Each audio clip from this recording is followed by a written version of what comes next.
عیسیٰ علیہ السلام کو حکم ہوگا کہ اس وقت جو مجاہدین ہیں، جو اسلام قبول کرے گا تو بچے گا، نہیں کرے گا تو اس کو قتل کیا جائے گا. لیکن خوب سمجھ لیں آج یہ حکم نہیں ہے، ہمیں اجازت نہیں ہے کہ ہم آج کسی غیر مسلم کو قتل کر لیں، قطعاً اس کی اجازت نہیں ہے. تو یہ دو مسئلے میں ایک بتا دوں، ایک تو حضرت عیسیٰ کا، اور ایک مسئلہ ہے کہ عرب میں اگر کوئی غیر مسلم ہے، جب اس کے خلاف جہاد ہوگا تو کیا ہوگا. تو اس بارے میں امام ابو حنیفہ کا موقف یہ ہے کہ عرب کے خلاف جب لڑائی ہوگی تو اس میں بھی جزیہ نہیں ہے، یا تو اسلام ہے یا تلوار ہے. تو ماضی میں جو لڑائیاں عربوں کے خلاف ہوتی رہی ہیں، امام ابو حنیفہ کا موقف یہ ہے کہ ان سے جزیہ نہیں لیا جائے گا. اور دلیل اس کی یہی ہے کہ عربوں پہ حجت تمام ہو چکی ہے، قرآن ان کی زبان میں نازل ہوا ہے، وہ تو قرآن کو اچھی طرح سمجھتے ہیں، اس کے بعد ان پر حجت تمام ہو چکی ہے، لہذا ان کے لیے حکام سخت ہیں. جو عجمی ہیں ان کے لیے حکام نرم ہیں. اور جیسے عیسیٰ ابن مریم نازل ہوں گے نا جب، تو اسلام کے سچے ہونے کے دلائل دنیا میں اتنے واضح ہو چکے ہوں گے. سنوریہم آیاتنا فی الآفاق، قرآن کہتا ہے ہم اسلام کے برحق ہونے کے دلائل ان کو دکھاتے رہیں گے. تو عیسیٰ ابن مریم کے دور میں 2 اور 2 4 کی طرح اتنا واضح ہو چکا ہوگا اسلام، اور اسلام کی دعوت بھی اتنے بھرپور طریقے سے پہنچ چکی ہوگی کہ اللہ کی حجت لوگوں پہ تمام ہو جائے گی. پھر کوئی یہ کہے کہ میری سمجھ میں اسلام نہیں آ رہا، اس کا مطلب بہت زیادہ ہٹ دھرم اور ضدی ہی ہے. لہذا اس وقت بھی حکم سخت ہو جائے گا کہ بھئی اما الاسلام، یا تو اسلام یا پھر تلوار. تیسرا آپشن جزیے کا آپ کے پاس نہیں ہے. لیکن عیسیٰ ابن مریم کے آنے سے پہلے عربوں کے بارے میں تو وہی حکم ہے کہ اما الاسلام و اما السیف. لیکن اختلافی مسئلہ میں نے بتایا، یہ صرف امام حنیفہ کا موقف ہے، باقی تینوں ائمہ اس کے قائل نہیں ہے. وہ کہتے ہیں عربوں سے بھی جزیہ لیا جائے گا، لیکن امام حنیفہ کہتے ہیں عربوں پہ حجت تمام ہو چکی ہے. ان کے الگ الگ دلائل ہیں، اس میں جانے کا کوئی زیادہ فائدہ نہیں. اور ویسے بھی آج کل اقدامی جہاد تو ہے نہیں، تو اس ڈیٹیل میں جب عیسیٰ علیہ السلام کے دور میں اقدامی جہاد شروع ہوگا تو ویسے ہی جزیہ کے حکام ختم ہو چکے ہوں گے. اللہ کرے کہ اس سے پہلے مسلمانوں کے پاس اتنی طاقت آ جائے، خلافت قائم ہو جائے، ریاست قائم ہو جائے مضبوط جیسے ہوا کرتی تھی. یہ تو اب اللہ کی مرضی ہے. میرا مقصد تو صرف ابھی فقہی حکام بیان کرنا ہے. تو اس وقت بھی جو ہے نا حجت تمام ہو چکی ہوگی، لہذا اس وقت اسلام یا تلوار. تو یہاں حضرت ذوالقرنین کو اللہ نے کیا فرمایا، اما ان تعذب و اما ان تتخذ فیہم حسنا، چاہے تو آپ قتل کر دیں، چاہے تو آپ اچھا سلوک کریں. حضرت ذوالقرنین نے کہا جو ظلم کرے گا قتل کروں گا، پھر اللہ اس کو عذاب دے گا. واما من آمن وعمل صالحا فلہ جزاء الحسنى، جو ایمان لا کے نیک اعمال کرے گا اس کو بہت اچھا بدلہ دوں گا، اور سنقول له من امرنا یسرا، اس کے ساتھ میں اچھا معاملہ کروں گا. ثم اتبع سببا، وہ علاقہ فتح کر کے وہاں ذوالقرنین نے اپنا کوئی نائب بٹھا کے حکومت قائم کر کے ذوالقرنین وہاں سے نکلے. حتی اذا بلغ مطلع الشمس، پھر زمین کے مشرق کی طرف سفر کیا، یہاں تک کہ مطلع الشمس، جہاں سے سورج طلوع ہوتا ہے نا، جو انتہائی آبادی ہے، کتنا لمبا سفر ہوگا آپ اس زمانے میں دیکھیں. تو وہاں پہنچے، وجدها تطلع على قوم، تو سورج کو دیکھا کہ ایسی قوم پہ طلوع ہو رہا ہے، لم نجعل لهم من دونها سترا، کہ ہم نے اس قوم اور سورج کے درمیان کوئی آڑ نہیں رکھی. آڑ نہ ہونے کا مطلب یہ کہ چٹیل میدان میں وہ لوگ رہتے تھے، اور ایسے دیہاتی بدو قسم کے لوگ تھے کہ گھر بنانا بھی نہیں جانتے تھے، دھوپ میں پڑے رہتے تھے. اس ٹائپ کی کوئی قوم تھی. کذالک، اللہ فرماتے ہیں اسی طرح معاملہ ہے، یعنی ہم جو ذوالقرنین کا واقعہ بیان کر رہے ہیں بالکل اسی طرح ہے. یہ بلاغت ہے قرآن کی. ایک اشکال ہوتا ہے نا کہ انتہائی مغرب شمس کو فتح کرنے کے بعد، انتہائی مغربی علاقوں کو فتح کرنے کے بعد، اس دور میں جب آپ کے پاس سواریاں نہیں ہوتی تھیں، ہوائی جہاز نہیں تھے، تو انتہائی مشرقی حصے میں پہنچے کیسے؟ تو اللہ فرماتے ہیں کذالک، ایسا ہی ہے جیسا ہم بیان کر رہے ہیں. اللہ نے ان کو وسائل دیے تھے، پہنچ گئے وہ. وقد احطنا بما لدیہ خبرا، اور ہم نے احاطہ کیا ہوا تھا ذوالقرنین کے ارد گرد جو کچھ بھی تھا اس کا احاطہ کیا ہوا تھا خبر کے اعتبار سے، یعنی ہمیں پوری خبر ذوالقرنین کی معلوم ہے. ثم اتبع سببا، اس کے بعد پھر آپ نے راستے کو فالو کیا. حتی اذا بلغ بین السدین، اب یہاں قرآن بیان نہیں کر رہا کہ کس سمت میں گئے، لیکن جمہور مفسرین اسی طرف ہیں کہ اس سے مراد ہے شمال کی سمت. یہ مضمون چل رہا تھا کہ حضرت ذوالقرنین انتہائی مشرقی حصے کی طرف پہنچے زمین کے. وہ علاقے فتح کرنے کے بعد پھر حضرت ذوالقرنین نے زیادہ تر مفسرین کی رائے کے مطابق شمال کا رخ کیا. قرآن میں نہیں ہے کہ نارتھ کی طرف گئے یا ساؤتھ کی طرف گئے، لیکن کچھ چیزیں بدیہی ہوتی ہیں. آبادی ظاہر ہے اس وقت نارتھ ہی کی طرف زیادہ تھی، ساؤتھ کی طرف آبادی بہت بعد میں دنیا میں آئی ہے، اور اب بھی بہت کم آبادی ہے ساؤتھ کی طرف. تو غالب یہی ہے کہ نارتھ کی طرف حضرت ذوالقرنین گئے. قرآن کہتا ہے ثم اتبع سببا حتی اذا بلغ بین السدین، سد کہتے ہیں بند کرنا، کہتے ہیں نا سد باب. اور انسداد دہشت گردی، باب انفعال میں جائے گا تو انسداد یعنی دہشت گردی کو بند کرنا. تو سدین، 2 سد یعنی 2 آڑیں. تو پہاڑ کو آڑ سے تعبیر کیا گیا ہے کیونکہ پہاڑ رکاوٹ بن جاتا ہے ادھر کی آبادی ادھر اور ادھر کی ادھر جانے کے لیے. تو ایک آڑ کی طرح ہوتا ہے. تو قرآن کہتا ہے حتی اذا بلغ بین السدین، یہاں تک کہ جب دو پہاڑوں کے درمیان میں پہنچے، وجد من دونہما قوما، تو آپ نے پایا ان دونوں کے پیچھے ایک قوم کو، یا دونوں کے ایک طرف ایک قوم کو پایا. لا یکادون یفقہون قولا، ایسی قوم تھی لا یکادون یفقہون قولا، کہ بات سمجھنے کی صلاحیت ہی نہیں تھی اس کے اندر. دیکھیں حضرت ذوالقرنین جب مشرق کی طرف گئے تو زبان تو وہاں بھی نہیں آتی ہوگی، وہ الگ زبان ہوگی. جب سورج کے مغرب کی طرف گئے زمین کے دوسرے کنارے کی طرف، تو ان کی زبان بھی ذوالقرنین کی زبان سے میچ نہیں کرتی ہوگی، وہاں بھی ترجمان کی ضرورت پڑی ہوگی. لیکن وہاں قرآن نے یہ نہیں کہا کہ وہ بات سمجھتے ہی نہیں تھے. لیکن جب نارتھ کی طرف گئے ہیں تو قرآن کہہ رہے ایسی قوم دیکھی پہاڑوں کے پیچھے جو کچھ سمجھنے کی اس میں گویا صلاحیت ہی نہیں تھی. لا یکادون، ان میں کھوپڑی نہیں تھی ان کی. اس لیے زیادہ تر مفسرین اس طرف گئے ہیں کہ یہ کوئی وحشی قوم تھی. کوئی وحشی قوم ہوتی ہے نا جنگلوں میں جو رہنے والے، جیسے میں نے ایک ولاگ بنایا تھا، مسائی قوم ایک جنگل میں رہتی ہے، تو جنگلی قسم کی قوم تھی. کوئی ہو سکتا ہے پتے وتے جسموں پہ ڈھانپتے ہوں اور بالکل درندوں کی طرح جانوروں کی طرح رہتے ہو. تو اس ٹائپ کی قوم تھی کہ اوپر کھوپڑی ان کی خالی تھی، بات سمجھنے کی صلاحیت نہیں تھی ان میں. قالوا یا ذا القرنین، وہ ذوالقرنین سے آ کے کہنے لگے ان یاجوج وماجوج مفسدون فی الارض، کیا ذوالقرنین آپ اللہ کے نیک بزرگ ہیں، آپ آئے ہیں اللہ اللہ سکھا رہے ہیں لوگوں کو، دین کی دعوت دے رہے ہیں، توحید کی دعوت دے رہے ہیں. تو ایک کام ہمارا کر دیں کہ ایک قوم ہے یاجوج اور ماجوج جس نے زمین میں فساد مچا کے رکھا ہوا ہے. اب سوال یہ پیدا ہوتا ہے کہ جب اس قوم میں کچھ سمجھنے کی صلاحیت ہی نہیں تھی تو ان کو یہ کیسے پتا چل گیا کہ یہ ذوالقرنین اللہ کے نیک بندے ہیں، اور پھر ان سے بات چیت بھی ہوئی اور ذوالقرنین نے ان کو آگے یہ بھی بتایا کہ میں دونوں پہاڑوں کے درمیان سیسا پلائی ہوئی دیوار بنا کے ان پہاڑوں کو بند کر دوں گا، اس میں میرے ساتھ یہ تعاون کرو. تو یہ سب کانورزیشن ہوئی کیسے؟ تو اس کا جواب آسان ہے. ظاہر ہے جتنی بھی بے وقوف قوم ہو، کسی نہ کسی طریقے سے، اشاروں سے، ترجمان سے، مختلف طریقوں سے اس کو تھے تو بہرحال انسان، نہ کوئی گدھے گھوڑے یا کوئی بندر تو نہیں تھے انسان. تو قرآن کا منشا صرف یہ ہے کہ ان کے ساتھ ذوالقرنین کو سمجھنے اور سمجھانے میں بہت زیادہ پریشانی ہوئی. تو مقصد صرف یہ بتانا ہے کہ بہت ہی کوئی بے وقوف قسم کی قوم تھی. تو باقی قرآن پھر جو واقعے کی تکمیل کے لیے پھر بیچ میں بہت ساری چیزوں کو حذف کر دیتا ہے جو غیر ضروری ہوتی ہیں. اب عقل مند یہ بات سمجھ جائے گا کہ ذوالقرنین اور ان کے درمیان جو بات چیت ہوئی، اس میں حضرت ذوالقرنین کو بہت زیادہ مشکلات پیش آئیں ان کی بات کو سمجھنے میں بھی اور سمجھانے میں بھی. تو آگے پھر قرآن جو ہے نا کہ جو ان کا جو بڑا مقصد تھا وہ بہرحال حاصل ہو گیا. وہ اشاروں سے ہوا ہو، وہ کوئی ترجمان کے ذریعے ہوا ہو، یا کسی بھی طرح سے ہوا ہو. تو حضرت ذوالقرنین نے بھی کوئی حل نکالا ہوگا نا کہ اس قوم کی بات کو سمجھنے کی ہم کوشش کریں، ان کو بہرحال دین کی دعوت دی ہوگی.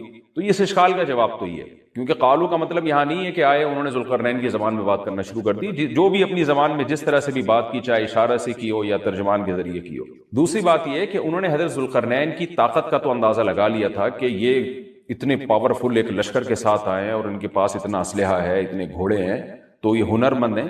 اور آگے ریکویسٹ انہوں نے اس لیے بھی کی کہ حضرت ذوالقرنین کی بزرگی کا بھی ان کو اندازہ ہو گیا. دیکھیے اللہ تعالیٰ نے انسان کی نیچر ایسی بنائی ہے کہ جو نیک لوگ ہوتے ہیں نا، ان کی تقوی اور للہیت کا، ان کی بزرگی کا غیر مسلموں پہ بھی اثر پڑتا ہے. ہندوستان میں علماء بتاتے ہیں کہ ہندو مسلمان بزرگوں کے پاس آیا کرتے تھے دعا کرانے کے لیے، اب بھی آتے ہیں. انڈیا کے بعض علماء نے ہمیں بتایا کہ ہمارے پاس ہندو بھی آتے ہیں اور کہتے ہیں ہمارے لیے دعا کریں اللہ تعالیٰ سے، کیونکہ ایک لاشعوری طور پر انسان کے ذہن میں یہ بات ہوتی ہے کہ بھئی یہ اللہ والا آدمی ہے. جیسے یوسف علیہ السلام جب جیل میں تھے تو غیر مسلم یوسف علیہ السلام کے پاس آئے اور کہنے لگے کہ آپ ہمیں خواب کی تعبیر بتائیں. اب سوال پیدا ہوتا ہے کہ بھئی وہ تو غیر مسلم تھے اور یوسف علیہ السلام نمازی پرہیزگار تھے، تو غیر مسلموں کو کیسے اندازہ ہو گیا کہ یہ خواب کی تعبیر بتائیں گے؟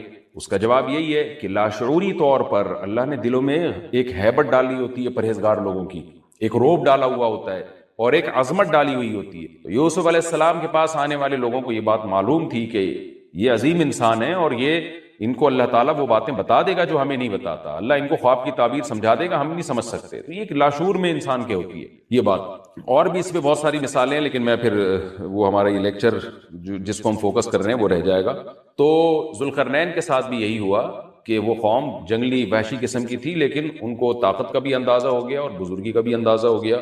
پھر آ کے انہوں نے درخواست کی.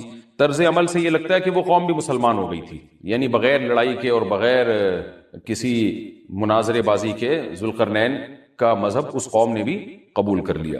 تو کیا کہنے لگی حضرت ذوالقرنین سے؟ بھئی آپ ہمارا ایک کام کر دیں، آپ اتنے پاورفل آدمی ہیں.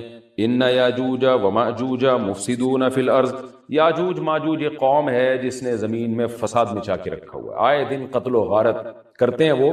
اور ہمارے پاس ان سے لڑنے کی طاقت نہیں ہے. فَهَلْ نَجْعَلُ لَكَ خَرْجًا، کیا ہم آپ کے لیے خرچ بنا سکتے ہیں؟ کچھ اجرت خرچ کہتے ہیں، خراج کا لفظ آپ نے سنا ہوگا، ٹیکس کو یا اجرت کو. تو ہم آپ کو کمیشن دیں گے اس کا. ہمارے پاس پیسہ بہت ہے، وسائل بہت ہیں، لیکن وہ ٹیکنالوجی ہمارے پاس نہیں ہے جو آپ کے پاس ہے.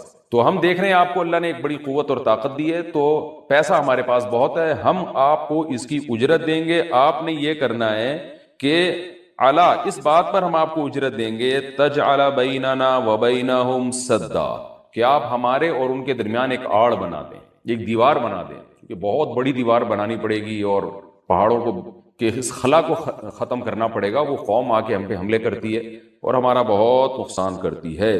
تو آپ ایک ایسی آڑ بنا دیں جو ہمارے بس میں نہیں ہے. قال ما مکنی فیہ ربی خیر، ذوالقرنین نے فرمایا میرے رب نے جو مجھے ٹھکانہ دیا ہے، طاقت دی ہے، وہ بہتر ہے.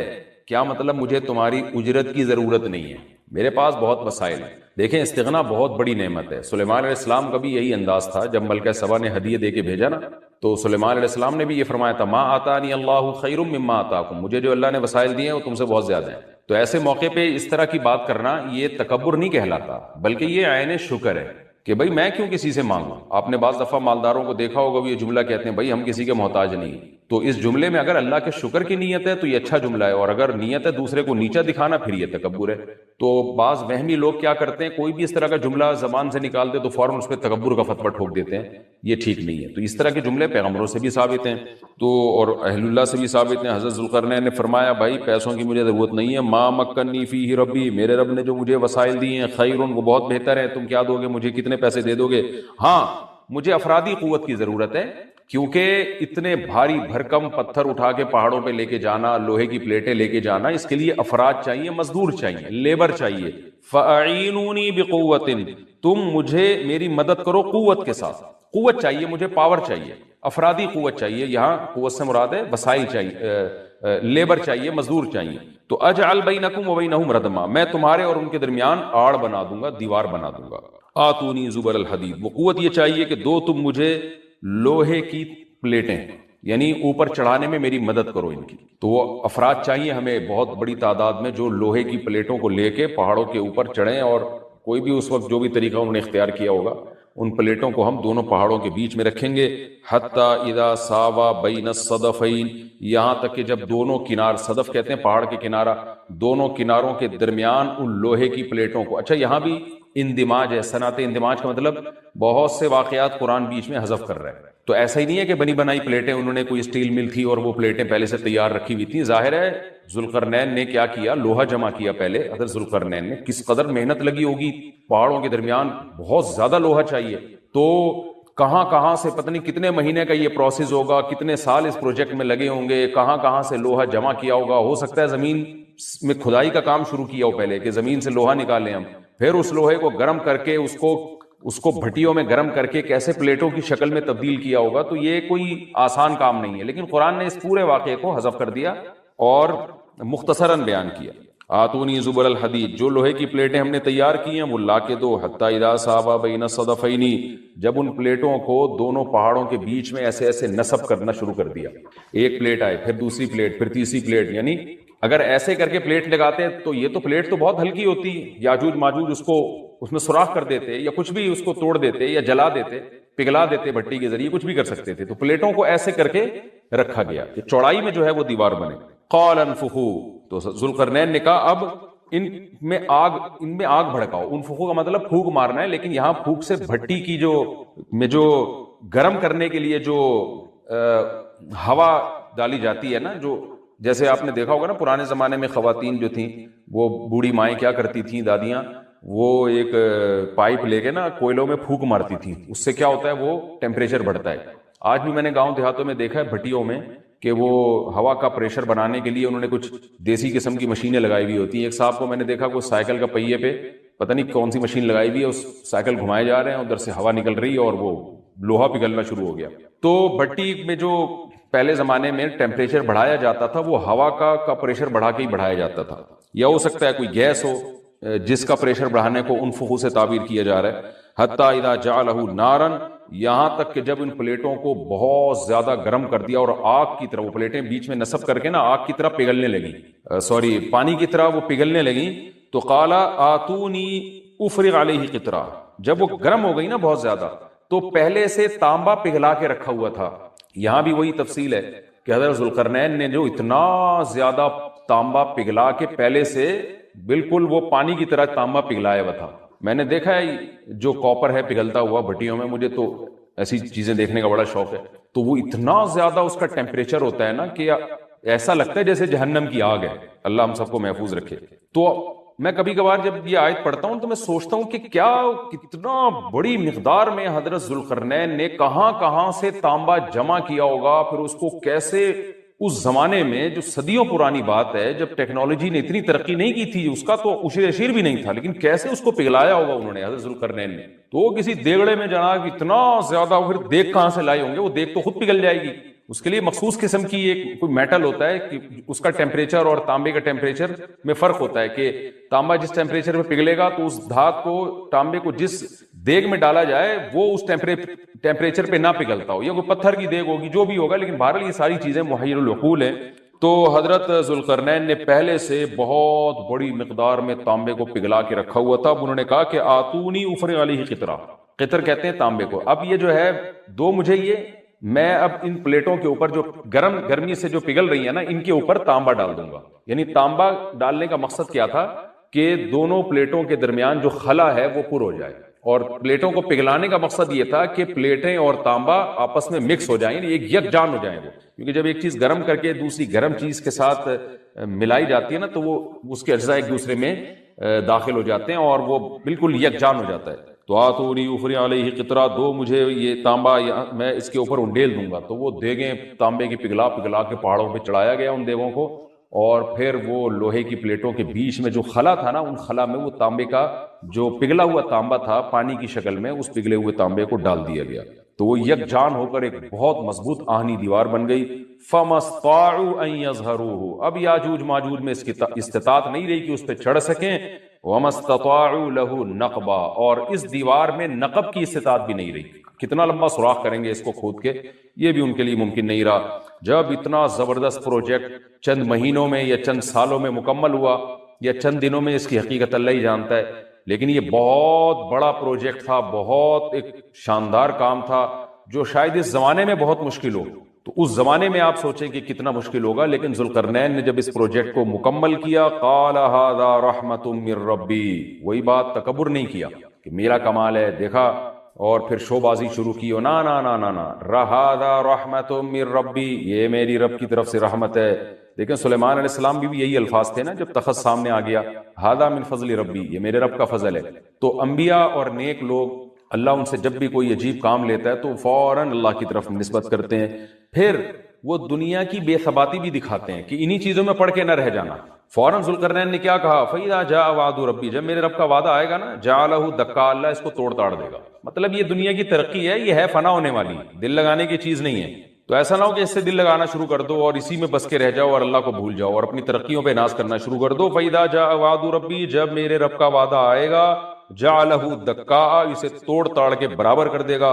وَكَانَ وَعْدُ رَبِّي حَقًّا، اور میرے رب کا وعدہ سچا ہے. وعدے سے مراد کیا ہے؟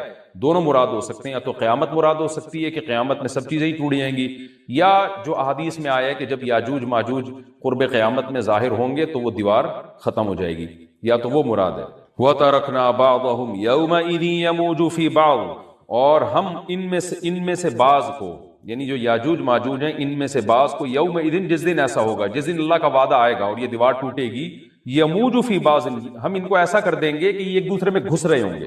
یہ مضمون احادیث میں آیا ہے. دیکھیں قرآن میں اور احادیث صحیحہ میں جو یاجوج ماجوج اور اس دیوار کا ہمیں ملتا ہے نا، میں صرف اس کو آپ کے سامنے بیان کروں گا. باقی اس بارے میں ڈیٹیل میں آپ جائیں گے تو بہت کچھ آپ کو انٹرنیٹ پہ بھی مل جائے گا، مفسرین کی کتابوں میں بھی مل جائے گا، اور لوگوں کی اپنی اپنی تحقیقات ہیں، اپنے اپنے تبصرے ہیں. نہ میں ان تبصروں کو صحیح کہہ رہا ہوں نہ غلط کہہ رہا ہوں، کتابیں بھری ہوئی ہیں، وہ آپ جائیں پڑھیں اس کو.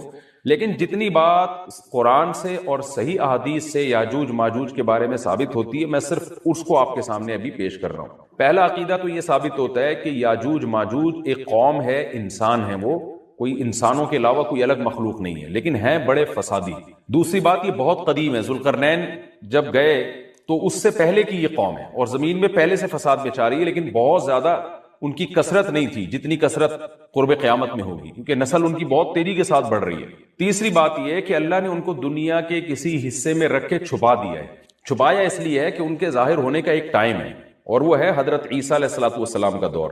حضرت عیسیٰ ابن مریم کے دور میں یاجوج ماجوج ظاہر ہوں گے، تو اسی کو آپ چوتھا پوائنٹ بھی کہہ سکتے ہیں۔ تیسرا پوائنٹ کیا ہو گیا کہ ان کو چھپا دیا گیا ہے، لہذا یہ جو لوگ کہتے ہیں نا یاجوج ماجوج دریافت ہو گئے ہیں فلاں جگہ ہے فلاں جگہ ہے، تو بھائی ہمیں جب ایک چیز چھپا دی گئی ہے اور ایک ٹائم بتا دیا گیا ہے کہ اس ٹائم پہ ظاہر ہوں گے، تو اس سے پہلے وہ دریافت ہو ہی نہیں سکتے۔ پہلے دریافت ہو گئے تو اس کا مطلب نبی صلی اللہ علیہ وسلم کی گویا پیش گوئی غلط ہو گئی، تو جو جس کا ٹائم ہے اسی ٹائم پہ وہ ظاہر ہوں گے۔ چوتھی بات میں نے جیسے بتائی کہ حضرت عیسیٰ علیہ السلام کے دور میں وہ ظاہر ہوں گے۔ پانچویں بات، صحیح حدیث سے یہ بات ثابت ہے کہ یاجوج ماجوج وہ جو دیوار بنی تھی اس کو چاٹتے رہتے ہیں، ختم کرتے ہیں۔ اب چاٹنا کا جو لفظ حدیث میں ہے اس سے مراد زبان سے چاٹنا بھی ہو سکتا ہے، اور یہ کنایا بھی ہو سکتا ہے کہ اس کو ختم کرنے کی کوشش میں لگے ہوئے ہیں۔ اور ایسے چاٹنا، جب ہم کوئی چیز چاٹتے ہیں نا تو بہت تھوڑی تھوڑی وہ ختم ہوتی ہے، تو اتنی موٹی اتنی بڑی دیوار ہے کہ وہ انہوں نے اپنی اسٹرگل اور اپنی محنت نہیں چھوڑی ہے، تو وہ دیوار کو کسی نہ کسی طریقے سے گھسائی میں اس کے لگے رہتے ہیں۔ تو زبان سے بھی چاٹنا ہو سکتا ہے اور کسی اور طریقے سے اس کو ختم کرنے کی کوشش بھی مراد ہو سکتی ہے۔ اور حدیث میں آتا ہے کہ ایک دن آئے گا وہ جب ختم ہونے والی ہوتی ہے نا، تو وہ کہتے ہیں کہ ہم کل اس کو دوبارہ شروع کریں گے اور کل ہم اس کو ختم کر دیں گے، لیکن وہ اللہ تعالیٰ اپنی قدرت سے دوبارہ اس دیوار کو اتنا ہی موٹا کر دیتے ہیں جتنا ذوالقرنین نے کیا تھا۔ تو قرب قیامت میں جب حضرت عیسیٰ علیہ السلام کا ظہور ہوگا تو وہ یہ کہیں گے ہم انشاءاللہ اس کو کل ختم کریں گے۔ تو انشاءاللہ کا لفظ جب استعمال کریں گے، کیونکہ وہ قوم ہے کافر، وہ اللہ پہ اعتماد کرنا، اللہ پہ توکل کرنا یہ چیز نہیں ہے۔ جیسے کافر تو نہیں کہے گا نا اللہ نے چاہا تو وہ اللہ پہ یقین نہیں رکھتے، تو وہ جب اللہ کا نام لیں گے اور کہیں گے کہ اللہ نے چاہا تو ہم اس کو کل ختم کر دیں گے، تو پھر اسلام کی وجہ سے وہ دیوار ختم ہو جائے گی۔ اس کی مثال ایسے جیسے حدیث میں آتا ہے، پچھلی قوموں میں ایک نوجوان تھا جو جادوگر کے پاس بھی جاتا تھا اور راہب کے پاس بھی جاتا تھا، جس کا سورہ بروج میں تذکرہ ہے، والسماء ذات البروج میں۔ تو جب وہ نوجوان پکڑا گیا، وہ مسلمان ہو گیا تھا، بادشاہ نے اس کو بھیجا تھا جادوگر کے پاس کہ جادو سیکھے، لیکن وہ راہب کے پاس جاتا، عیسائیت سیکھی اس نے اور نیک مسلمان بن گیا۔ تو بادشاہ نے اس کو قتل کرنے کی حتی الامکان کوشش کی، مگر وہ قتل نہیں ہو پا رہا تھا۔ بادشاہ نے اس کو پہاڑ پہ بھیجا اپنے سپاہیوں کو لے کے کہ پہاڑ سے لے جا کے اس کو گرا دو، لیکن اللہ نے مدد کی کہ وہ سپاہی گر گئے، یہ بچ گیا۔ بادشاہ نے حکم دیا اس کو سمندر میں لے جا کے غرق کر دو، وہ سارے سپاہی غرق ہو گئے، یہ بچ گیا۔ تو کسی بھی طرح سے اس کی قتل کی کوششیں کامیاب نہیں ہو رہی تھی، تو اس نے بادشاہ سے کہا کہ تو اگر مجھے قتل کرنا چاہتا ہے نا تو چوک پہ کھڑا کر کے تیر مجھے مار اور کہے کہ بسم اللہ ورب ھذا الغلام، اس نوجوان کے رب کے نام سے میں اس کو قتل کرتا ہوں، تو اللہ کا نام لے کے مجھے مارے گا تو میں قتل ہو جاؤں گا۔ نوجوان یہ قربانی اس لیے دے رہا تھا کہ بادشاہ جب پوری پبلک کے سامنے اللہ کا نام لے گا تو لوگوں کو یقین آ جائے گا کہ بھئی اللہ کا نام لینے سے تو کام ہو گیا، اور اللہ کا نام لیے بغیر کام نہیں ہو رہا تھا۔ تو جو بادشاہ اللہ کو مانتا نہیں تھا آج اس کو بھی اللہ کا نام لینا پڑا ہے۔ تو نوجوان نے یہ قربانی اس لیے دی کہ بادشاہ جب اللہ کا نام لے گا لوگوں کو اللہ کی ذات پہ یقین آئے گا اور لوگ مسلمان ہو جائیں گے، عیسائیت کو قبول کر لیں گے۔ تو اس نوجوان نے یہ قربانی دی اور بادشاہ نے اللہ کا نام لے کے جب تیر مارا تو وہ نوجوان شہید ہو گیا، اور لیکن پورا ملک مسلمان ہو گیا، عیسائیت قبول کر لی۔ اور سورہ بروج میں پھر اللہ نے ان کا تبصرہ کیا، ان کا واقعہ بیان کیا ان کے بارے میں کہ کیسے بادشاہ نے خندقیں کھود کھود کے پوری قوم کو جو ہے وہ جو دین سے پیچھے نہیں ہٹے ان کو کس طرح سے آگ میں پھینک دیا ان سب کو۔ تو اس سے پتہ چلتا ہے کہ کافر بھی بعض دفعہ جب اللہ کا نام لیتا ہے نا تو اس کو دنیاوی فائدہ ہو جاتا ہے۔ تو یاجوج ماجوج بھی تنگ آ کر پھر اللہ کا نام لیں گے اور کہیں گے اللہ نے چاہا تو ہم اس دیوار کو کل ختم کر دیں گے، اور بالآخر وہ دیوار ختم ہو جائے گی۔ پھر قرآن کے الفاظ ہیں آگے کہ جب یہ دیوار ختم ہوگی وَتَرَكْنَا بَعْضَهُمْ يَوْمَئِذٍ، اچھا ہاں میں بتا رہا تھا کہ حدیث سے کیا پوائنٹ پتہ چلتے ہیں، تو یہ 5 پوائنٹ ہو گئے۔ چھٹا پوائنٹ یہ کہ حضرت عیسیٰ ہی کے دور میں یہ کسی وبا کے ذریعے ہلاک ہو جائیں گے۔ حضرت عیسیٰ علیہ السلام اتنے زیادہ ہوں گے کہ ان سے لڑنا ممکن نہیں ہوگا، جیسے کہ قرآن میں بھی آ رہا ہے وَتَرَكْنَا بَعْضَهُمْ يَوْمَئِذٍ يَمُوجُ فِي بَعْضٍ، ہم ان میں سے بعض کو بعض کے اندر گھسا دیں گے، اتنی کثرت سے ایک دوسرے میں، اب آبادی کی کثرت بہت ہوگی ان کی، گھسے ہوئے ہوں گے ایک دوسرے میں، یہ جیسے چیونٹی اور مکوڑے ہوتے ہیں، تو ان سے لڑنا ممکن نہیں ہوگا۔ تو حضرت عیسیٰ علیہ السلام لوگوں کو لے کے کوہ طور پہ چلے جائیں گے اور باقی مسلمان وہ اپنے اپنے گھروں کے اندر بند ہو جائیں گے، اور پھر اللہ کی طرف سے ایک وبا آئے گی اور اس وبا میں یہ سارے کے سارے ہلاک ہو جائیں گے، اور پھر جب ہلاک ہو جائیں گے تو اتنی زیادہ ان کی لاشیں زمین پہ ہوں گی، اتنی زیادہ کہ انسانی آبادی ان کی لاشوں سے متعفن ہونا اور بیمار ہونا شروع ہو جائے گی، ان کی لاشوں سے بدبو اٹھے گی، اور ظاہر ہے انسان ہوں گے یہ، تو اس کی وجہ سے جو زمین کا ماحول خراب ہوگا، پھر حضرت عیسیٰ علیہ الصلوۃ والسلام اللہ سے دعا مانگیں گے کہ اللہ تعالیٰ ان کو کسی طرح ٹھکانے لگائے، کوئی انتظام کرے۔ پھر حدیث میں آتا ہے بارشیں ہوں گی اور سیلاب آئیں گے اور ان کی لاشیں بہہ بہہ کے پانیوں میں جا کے، سمندروں میں جا کے ختم ہو جائیں گی، اللہ تعالیٰ ان کو اس طرح سے ٹھکانے لگائے گا۔ تو یہ یہاں تک جتنے بھی مضامین ہیں یہ صحیح احادیث سے ثابت ہیں۔ تو قرآن کہتا ہے وَتَرَكْنَا بَعْضَهُمْ يَوْمَئِذٍ يَمُوجُ فِي بَعْضٍ، ہم ان میں سے بعض کو بعض میں چھوڑ دیں گے، بہت کثرت ہوگی۔ وَنُفِخَ فِي الصُّورِ، اور پھر سور پھونکا جائے گا۔ قرآن میں تو یہ کہ سور پھونکا جائے گا ایسے لگ رہا ہے جیسے فوراً پھونکا جائے گا، مگر احادیث میں تفسیر ہے کہ فوراً نہیں پھونکا جائے گا۔ یاجوج ماجوج قیامت کی نشانیوں میں سے ایک بہت بڑی نشانی ہوگی، یعنی یہ اس بات کی علامت ہوگی کہ اب قیامت بہت قریب ہے۔ تو حضرت عیسیٰ ابن مریم علیہ السلام جب نازل ہوں گے، میں تھوڑی سی ترتیب بیان کر دیتا ہوں کہ جو کیونکہ بات یاجوج ماجوج کی چل رہی ہے تو اس سے منسلک جو واقعات ہیں جو اس دور میں ہوں گے وہ بھی میں اسی لیکچر کے ضمن میں بیان کر دیتا ہوں۔ ہمیں صحیح حدیث سے یہ پتہ چلتا ہے، ہمیں صحیح حدیث سے پتہ چلتا ہے کہ قرب قیامت میں جب مسلمان بہت قسمہ پرسی میں ہوں گے تو خراسان سے لشکر اٹھے گا۔ خراسان یہ افغانستان اور ایران کا حصہ، اس علاقے کو نبی صلی اللہ علیہ وسلم کے دور میں خراسان کہا جاتا ہے، جس میں قندھار بھی آتا ہے، ایران کا بھی حصہ آتا ہے اس میں۔ تو یہاں سے لشکر اٹھے گا، مجاہدین لڑیں گے بہت بڑی تعداد میں، دنیا میں جہاد ہوگا، مسلمان ظلم کی چکی میں پس کے تنگ آ چکے ہوں گے، اور لڑتے لڑتے حدیث میں آتا ہے اتنی بڑی بڑی لڑائیاں ہوں گی کہ 1/3 مسلمان شہید ہو جائیں گے اس میں، 1/3 مجاہدین جو لڑنے والے ہوں گے، اور 1/3 جو ہوں گے وہ میدان جنگ سے بھاگ جائیں گے، اور 1/3 کو اللہ فتح عطا فرمائے گا۔ تو جو 1/3 میدان جنگ سے بھاگ جائیں گے، نبی صلی اللہ علیہ وسلم نے فرمایا ان کی توبہ کبھی قبول نہیں ہوگی۔ جو 1/3 شہید ہو جائیں گے وہ افضل ترین شہداء ہوں گے اس وقت کے، اور 1/3 کو اللہ تعالیٰ غلبہ عطا فرمائیں گے۔ ایک واقعہ تو ہمیں قرب قیامت میں نبی صلی اللہ علیہ وسلم سے یہ ملتا ہے صحیح حدیث سے۔ دوسرا ہمیں یہ ملتا ہے کہ قرب قیامت ہی میں مسلمان قسمہ پرسی کا شکار ہوں گے، تو تلاش کریں گے حضرت مہدی کو، کیونکہ حضرت مہدی وہ شخصیت ہیں جن پہ تمام نیک لوگ جمع ہو جائیں گے اور وہ مسلمانوں کی میدان جنگ میں کمانڈ کریں گے، جہاد میں کمانڈ کریں گے۔ تو ان کو بیت اللہ میں تلاش کیا جائے گا، وہ رسول اللہ صلی اللہ علیہ وسلم کی اولاد میں ہوں گے، اور لوگ ان کو پہچان لیں گے، اہل اللہ پہچان کر ان کو اپنا امیر بنائیں گے، اور ان کی قیادت میں پھر لڑائی اور جہاد شروع ہوگا۔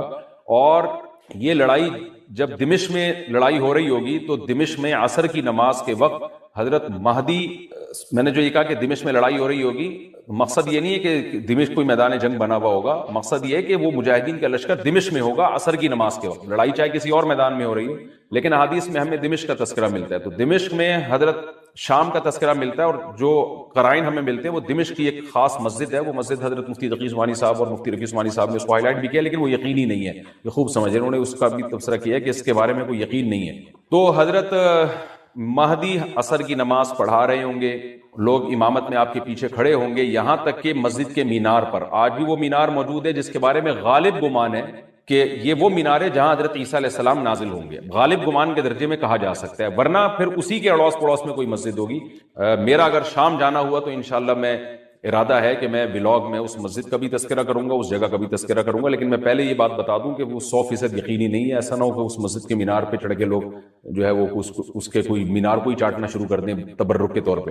تو عصر کی نماز کا ٹائم ہوگا، حضرت عیسیٰ ابن مریم علیہ الصلوۃ والسلام فرشتوں کے کندھوں پہ ہاتھ رکھ کے نیچے اتریں گے نماز کے ٹائم پہ، یعنی آسمان سے مینار تک آئیں گے، اور پھر مینار سے آپ کے لیے سیڑھیاں لگائی جائیں گی، سیڑھیوں کے ذریعے مینار سے نیچے اتریں گے، اور لوگ ان کو پہچان لیں گے۔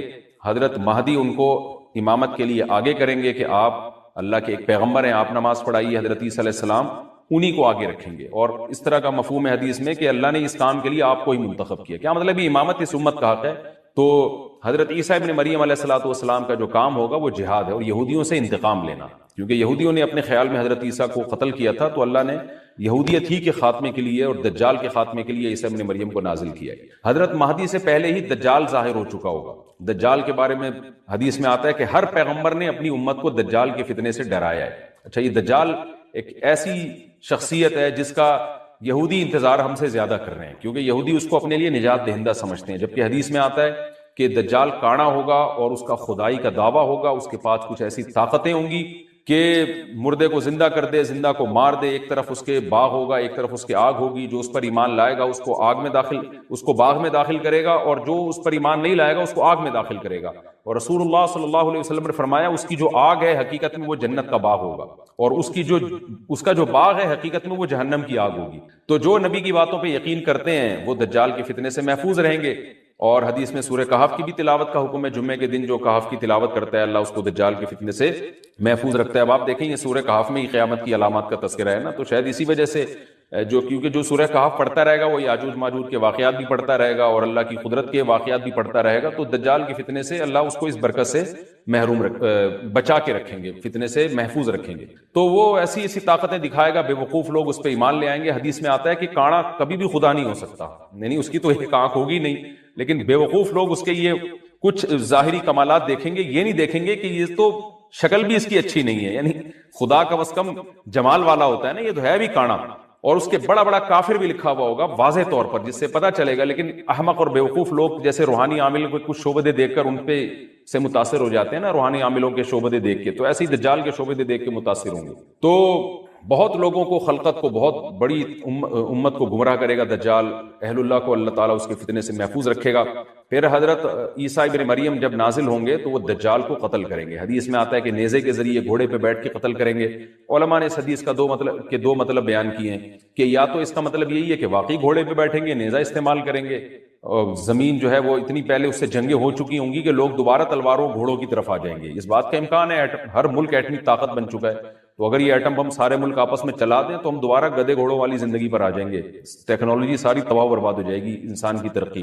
تو اس بات کا بھی امکان ہے کہ کوئی اس سے پہلے ہو سکتا ہے کوئی ایسی جنگ عظیم ہو کہ انسانیت دوبارہ پہاڑوں پتھروں کے دور میں آ جائے۔ لیکن ظاہر یہ معلوم ہوتا ہے کہ رسول اللہ صلی اللہ علیہ وسلم نے جو کلام کیا ہے، ظاہر ہے اس دور کے لحاظ سے جو لوگوں کے جہاں تک جو لوگوں کی مینٹل اپروچ ہے وہاں تک، تو نبی صلی اللہ علیہ وسلم میزائل یا اور ٹینکوں کا تذکرہ کرتے تو کیا سمجھ میں آتا ہے؟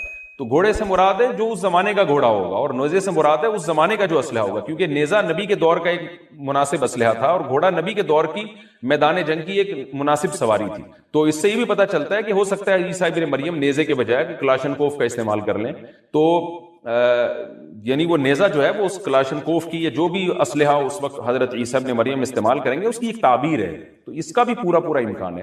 تو ہمیں بہرحال اتنا ایمان ہمارے لیے ضروری ہے کہ دجال کو قتل کرنے والی جو ذات ہے، جو شخصیت ہے، وہ عیسیٰ ابن مریم علیہ الصلوۃ والسلام۔ تو حضرت عیسیٰ کے ذریعے اللہ تعالیٰ دجال کو قتل کریں گے، اور حضرت عیسیٰ کی قیادت میں زبردست جہاد ہوگا۔ حدیث میں آتا ہے کہ عیسیٰ ابن مریم اس دنیا کو امن سے بھر دیں گے، اتنا امن ہو جائے گا اور اتنی مالی فراوانی ہوگی، اتنی مالی، کیونکہ دنیا میں مال بہت ہے، ڈسٹریبیوشن صحیح نہیں ہے، جو تقسیم ہے نا مال کی وہ ظالمانہ ہے، جس کی وجہ سے غریب سے غریب تر ہے، امیر سے امیر تر ہے۔ حضرت عیسیٰ ابن مریم ایسا نظام قائم کریں گے کہ جس سے مال کی صحیح تقسیم ہو، اور لوگ اٹھیں گے زکوٰۃ کا مستحق تلاش کریں گے اور لوگوں کو زکوٰۃ کا مستحق نظر نہیں آئے گا، غریب تلاش کرنا مشکل ہو جائے گا۔ یعنی ایک آدمی، حدیث کا مفہوم ہے کہ زکوٰۃ لے کے گھومتا رہے گا اور اس کو کوئی غریب نہیں ملے گا، اتنی مالی فراوانی ہو جائے گی۔ پھر ترمذی کی روایت میں آتا ہے کہ اللہ کی طرف سے برکتیں ایسی نازل ہوں گی کہ بڑے بڑے انار پیدا ہوں گے، بڑے بڑے انگور پیدا ہوں گے، زمین اپنی برکتیں کھول دے گی، اور حضرت عیسیٰ علیہ السلام خنزیر کو بھی دنیا سے ختم کر دیں گے، خنزیر کی نسل کو ختم کر دیا جائے گا، وَيَضَعُ الْجِزْيَةَ، اور جزیہ کا نظام ختم، اما الاسلام و اما السیف، یا تو تلوار یا اسلام، اس کے علاوہ نہیں۔ تو نبی صلی اللہ علیہ وسلم کو اللہ نے جس مقصد کے لیے دنیا میں بھیجا تھا، اس مقصد کی جو تکمیل ہے وہ عیسیٰ ابن مریم کے ذریعے۔ باقی اس میں حکمتیں کیا ہیں، اس پر میرے الگ سے بیانات موجود ہیں کہ اللہ نے حضرت عیسیٰ ابن مریم کا انتخاب کیوں کیا اس کام کی تکمیل کے لیے، اسی امت میں کوئی کیوں منتخب نہیں کر لیا، یا یہ کہ پیغمبر صلی اللہ علیہ وسلم ہی کے ذریعے پوری دنیا میں اسلام کو غالب کر دیا جاتا، اس میں کیا حکمتیں ہیں، اس پر میرے الگ سے بیانات موجود ہیں۔ ابھی تو میں کوشش کرتا ہوں کہ تفسیر سے میں جو ٹو دا پوائنٹ بات ہے اس سے یہاں اس لیکچر میں نہ ہٹوں۔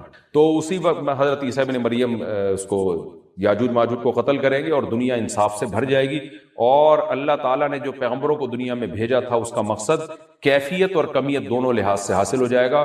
اس کے بعد پھر آہستہ آہستہ دنیا میں زوال شروع ہوگا، اور پھر جب پوری دنیا کے لوگ زوال کا شکار ہوتے ہوتے کفر کی طرف جائیں گے، گناہوں کی طرف، اور حدیث میں آتا ہے جب تک ایک شخص بھی اللہ کا نام لینے والا ہوگا اس دنیا پر قیامت نہیں آئے گی، یہاں تک کہ آخری شخص جب دنیا سے اٹھے گا جو اللہ کا نام لیا کرتا تھا، تو اس کے بعد اللہ تعالیٰ سور پھونکیں گے، جبریل کو حکم دیں گے سور پھونکنے کا، اور اس دنیا کو تباہ و برباد کر دیا جائے گا۔ تو آگے قرآن کہتا ہے وَنُفِخَ فِي الصُّورِ، اور پھر سور میں پھونکا جائے گا، فَجَمَعْنَاهُمْ جَمْعًا، پھر ہم ان تمام انسانوں کو جمع کر دیں گے، وَعَرَضْنَا جَهَنَّمَ يَوْمَئِذٍ لِّلْكَافِرِينَ عَرْضًا، اور قیامت کے دن ہم جہنم کو یومئذ، جس دن ایسا ہوگا یعنی جس دن سور پھونکا جائے گا، یہ دوسرا سور مراد ہے، للکافرین عرضا، کافروں کے سامنے پیش کر دیں گے، الذین کانت اعینہم فی غطاء عن ذکری، یہ وہ لوگ ہیں جن کی آنکھیں میری یاد سے پردے میں پڑی ہوئی تھی، یعنی میری یاد کی چیزیں ان کو نظر ہی نہیں آتی تھیں، غفلت میں پڑی ہوئی تھی جن کی آنکھیں، وکانوا لا یستطیعون سمعا، اور یہ سننے کی صلاحیت بھی نہیں رکھتے تھے، نہ حق بات سنتے تھے نہ حق دیکھتے تھے، بس اپنے خواہشات کی جو چیزیں ہیں وہ ان کو اچھی لگتی تھیں اور وہی ان کو سمجھ میں آتی تھی۔ تو یہ ہمارا رکوع الحمدللہ کمپلیٹ ہو گیا۔ اس رکوع میں ہمیں بہت سارے اسباق ملتے ہیں، میں نمبر وار اس کو مختصراً بیان کر دیتا ہوں۔ پہلی بات تو یہ کہ دیکھیں اللہ تعالیٰ نے کیسے کیسے بادشاہ دنیا میں بھیجے ہیں اور کتنے پاورفل بادشاہ۔ حضرت ذوالقرنین کا نام ہی قرن والا، دو کناروں والا، زمین کے بہت بڑے حصے کو حضرت ذوالقرنین نے فتح کیا، اور اللہ کے نیک بندے کیسے اللہ کے راستے میں لڑتے رہے ہیں۔ تو یہ جو لوگ بیٹھ جاتے ہیں نا بس عبادت کرو اور لڑائی وڑائی اسلام میں ہے ہی نہیں، یہ دنیا میں کوئی بھی عقل مند اس نظریے کا حامی نہیں ہوگا۔ تو طاقت اور قوت کی اسلام میں بہت زیادہ اہمیت ہے۔ اس سے ہمیں یہ بھی پتہ چلتا ہے کہ اپنے ملک کی، خاص طور پر اسلامی ملک کی جو فوجی قوتیں ہیں، جو فوجی طاقتیں ہیں، ان کی ہمیں قدر کرنی چاہیے، کیونکہ اگر کوئی بھی ملک عسکری لحاظ سے کمزور ہو جائے، کیونکہ اللہ تعالیٰ تو جو عسکری لحاظ سے طاقتور قومیں تھیں اللہ نے ان کا کتنا تذکرہ کیا، ہاں وہ اللہ کے باغی نہ ہوں، تو اسلامی ملک میں کوئی بھی اسلامی کنٹری ہے، چاہے سعودی عرب ہے، چاہے پاکستان ہے، چاہے ترکی ہے، کوئی بھی اسلامی کنٹری ہے، اس کی فوج کی قدر کرنی چاہیے، کیونکہ اسی کی وجہ سے ملک کا بارڈر محفوظ ہوتا ہے۔ اگر مسلمان عسکری لحاظ سے کمزور ہونا شروع ہو جائیں تو کافر ہمیں گاجر مولی کی طرح کاٹنا شروع کر دیں، اسلام دشمن قوتیں ہمیں کھا جائیں، ختم کر دیں ہمیں کھا کے۔ تو نیک قوتوں کو اپنی بقا کے لیے ہمیشہ سے اسلحے کی اور طاقت کی ضرورت رہتی ہے، اس کی اہمیت اسلام میں بہت زیادہ ہے۔ موسیٰ علیہ الصلوۃ والسلام کے بعد کتنے بڑے بڑے جنگی کمانڈر پیدا ہوئے، ذوالقرنین کا اللہ نے کیسا تذکرہ کیا، ذوالقرنین کی عبادت کا کہیں بھی تذکرہ نہیں، حالانکہ وہ بڑے عبادت گزار بھی تھے۔ داؤد علیہ السلام کی عبادت کا تذکرہ بھی ہے، ان کی تلوار اور طاقت کا تذکرہ بھی ہے۔ تو اللہ تعالیٰ جہاں عبادت کا تذکرہ کرتے ہیں تو طاقت اور قوت کا بھی تذکرہ کرتے ہیں، اس سے عسکری لحاظ سے اپنے آپ کو مضبوط کرنے کی اہمیت کا ہمیں پتہ چلتا ہے کہ اسلام میں اس کی بڑی اہمیت ہے۔ کسی بھی اسلامی ملک کی فوج کا مورال کسی بھی لحاظ سے ڈاؤن نہیں ہونا چاہیے، اور عسکری لحاظ سے وہ کسی بھی لحاظ سے کمزور نہیں ہونی چاہیے، اور اس کو چاہیے کہ اعدوا لهم ما استطعتم من قوہ پر عمل کرے، کہ قرآن کہہ رہا ہے روز بروز اپنی طاقت اور قوت میں اضافہ کرنے کی کوشش کرو۔ اس سے مسلم قوم کو کبھی بھی غافل نہیں ہونا چاہیے، اور کوئی بھی ایسا کام جس سے مسلمان قوتیں اور طاقتیں کمزور ہونا شروع ہو جائیں، اس کام سے ہمیں بچنا چاہیے۔ دوسری بات ہمیں یہ پتہ چلی کہ اللہ تعالیٰ نے اہل اسلام کے ذمے پوری دنیا کی ذمہ داری لگائی ہے، کسی ایک ملک کی نہیں۔ جتنے بھی پیغمبر آئے ہیں جب وہ دنیا فتح کرنا شروع کی ہے تو کہیں رکے نہیں ہیں وہ کہ بھئی یہاں تک، اس سے آگے نہیں جانا، ان کی صلاحیت ہی ختم ہو گئی ہو، وسائل ہی ختم ہو گئے ہو تو الگ بات ہے۔ تو پوری دنیا ہے جس میں اللہ کے دین کو غالب کرنا ہے۔ اب اس کا طریقہ کیا ہوگا؟ ظاہر ہے جو جس زمانے میں سوٹیبل طریقہ ہو وہ اختیار کیا جائے گا۔ تو حضرت ذوالقرنین پہلے انتہائی مشرق کی طرف گئے ہیں، جہاں سورج نکلتا ہے تو وہاں سے جہاں سے آبادی شروع ہو رہی ہے، اور ان کا خیال تھا کہ اب آگے آبادی نہیں ہے تو پھر جا کے اسٹاپ کیا ہے۔ مغرب میں بھی ایسے ہی، شمال میں بھی ایسے ہی۔ تو ہمیں جب دیکھتے ہیں کہ جب صحابہ کرام نے دنیا فتح کرنا شروع کی ہے تو ہمیں مسلمان کمانڈروں میں بھی ایسے واقعات ملتے ہیں کہ وہ علاقے فتح کرتے کرتے سمندر کے کنارے پہنچے اور انہوں نے سمندر کو دیکھ کے کہا کہ تیرے آگے بھی آبادی ہوتی نا تو ہم اللہ کا کلمہ وہاں بھی بلند کرتے۔ تو یہ دور تھا مسلمانوں کا، اور یہ عیسیٰ ابن مریم دوبارہ پھر وہی کریں گے، پوری دنیا کو فتح کریں گے۔ تو حضرت ذوالقرنین کے اس واقعے سے پتہ چلتا ہے کہ پوری دنیا کی ذمہ داری اللہ نے ہمیشہ سے اہل اللہ پہ لگائی ہے، اور وہ پوری دنیا میں اللہ کے دین کو غالب کرنے کی کوشش میں ہمیشہ سے لگے رہے ہیں۔ تیسری بات ہمیں پتہ چلتی ہے کہ اسباب اور وسائل کی اہمیت۔ حضرت ذوالقرنین نے جب اتنا پہاڑوں کے بیچ میں اتنا یعنی لوہے کی پلیٹیں لگا کے، تانبا پگھلا کے آہنی دیوار بنائی ہے تو خوش ہوئے ہیں، ھذا رحمت من ربی، یہ میرے رب کی رحمت ہے، تبھی تو اللہ کا شکر ادا کیا نا، خوشی پہ شکر ادا کیا جاتا ہے۔ تو اس سے یہ بھی پتہ چلتا ہے کہ سائنس اور ٹیکنالوجی، دیکھیں یہ کام ٹیکنالوجی کے بغیر ممکن نہیں تھا، تبھی تو اس قوم نے کہا نا ذوالقرنین سے کہ ہم پیسے آپ کو دیں گے، لیکن ہمارے پاس وہ وسائل نہیں ہیں، وہ ٹیکنالوجی نہیں ہے ہمارے پاس۔ اور بظاہر ایسا لگتا ہے کہ ان کے پاس لوہا بھی تھا، تانبا بھی تھا، کیونکہ حضرت ذوالقرنین اب یہ تو نہیں ہے نا کہ زمین کے مشرق کی طرف دوبارہ لوہا جمع کرنے گئے ہوں، تو وہیں سے جو کچھ ہوگا نکالا ہوگا. تو وسائل اس قوم کے پاس تھے، ٹیکنالوجی نہیں تھی کہ اس لوہے کو اور اس تانبے کو پگھلا کے دونوں پہاڑوں کے بیچ میں پلیٹیں کیسے بنانی ہیں اور ان کو کیسے ان کے بیچ میں تانبا کر کے کہانی دیوار بنائی. یہ ٹیکنالوجی ان کے پاس نہیں تھی. تو اس سے ہمیں ٹیکنالوجی کی ویلیو کا بھی پتہ چلتا ہے. آج مسلمان اس میں بھی بہت پیچھے چلے جا رہے ہیں اور اس کو مذہب سمجھنا شروع کر دیا ہے. یہ بات بھی غلط ہے. حضرت ذوالقرنین نے اتنی طاقت اور قوت کا استعمال کیا اور اتنے زبردست طریقے سے اس وقت جو بھی اس سوٹیبل ٹیکنالوجی تھی اس کا استعمال کر کے دو پہاڑوں کے بیچ کے راستے کو بند کر دیا اور اس پہ خوشی منائی حضرت ذوالقرنین نے. یہ نہیں کہا کہ بھئی اس سے کچھ بھی نہیں ہوتا، اصل میں تو بس انسان کو چاہیے کہ وہ اللہ اللہ کیا کرے بیٹھ کے، اور یہ کیا اللہ سے بس مدد مانگو، اللہ ہی. یاجوج ماجوج کے بارے میں ان کو کہہ دیتے ذوالقرنین کہ تم سب رات کو تہجد میں اٹھ کے دعائیں مانگو، اللہ یاجوج ماجوج سے تمہیں بچا لے گا. نہ نہ نہ، حضرت ذوالقرنین نے کہا دعائیں بھی مانگو، یقیناً حکم دیا ہوگا دعائیں مانگنے کا، لیکن ہم پورے اسباب اور وسائل استعمال کریں گے، لوہے کی پلیٹیں بنائیں گے، تانبے کو پگھلائیں گے، اوپر چڑھائیں گے اور اس طرح سے پوری مضبوط دیوار بنائیں گے. آج مسلمان ہاتھ پہ ہاتھ رکھ کے بیٹھ گیا ہے اور وظیفوں میں اور جو ہے بس وہ چند صبح شام کے وظیفے پڑھ کے وہ سمجھتا ہے کہ ساری دنیا کے سارے مسائل کا حل اس سے ہو جائے گا.